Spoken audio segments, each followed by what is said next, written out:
Hi hello అందరికీ ఈరోజైతే వెంకటేశ్వర స్వామికి 6 గంటలకైతే స్నానం చేసేసి అయితే స్వామికి ఈరోజు పిండి దీపం వెలిగించుకోవాలనుకున్నాను. శనివారం కాబట్టి ఈరోజు నేనైతే ఒక కొంచెం బియ్యం తీసి హాఫ్ అన్ అవర్ ముందుగానే అయితే నానబెట్టుకుని మిక్సీలో అయితే పిండి అయితే చేసుకున్నాను. దానికి బెల్లం తురుమైతే తురుముకున్నాను. మామూలుగా కొట్టే అయితే దీంట్లో కరగదు కాబట్టి తురిమే దాంట్లో తురిమితే బెల్లం తురుము పిండిలో అయితే బాగా మిక్స్ అయిపోతుంది. మనం బెల్లం వేసినాం కాబట్టి ఇందులో వాటర్ వేయాల్సిన అవసరమే లేదు.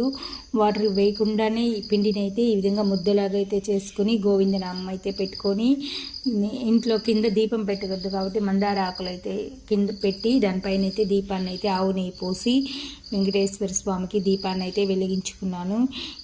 ఈ దీపం ఎంతమందికి నచ్చిందంటే మీకు ఈ వీడియో నచ్చితే మీరు కూడా తప్పకుండా ట్రై చేయండి. మనకు ఆ భగవంతుడి ఆశీస్సులు ఎప్పుడూ ఉంటాయి.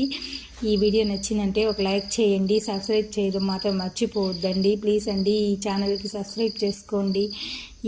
ఈ హారతి మీకు నచ్చిందంటే తప్పకుండా లైక్ చేసి కామెంట్ చేసి సబ్స్క్రైబ్ చేసుకోండి.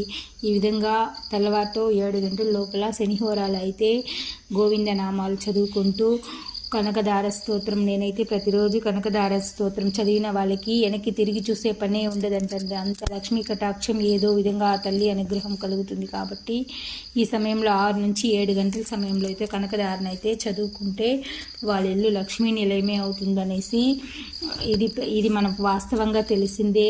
కాబట్టి నేను గోవిందనామాలు కనకదార స్తోత్రం శ్రీ సూక్తం అయితే ప్రతిరోజు 7 గంటల లోపలైతే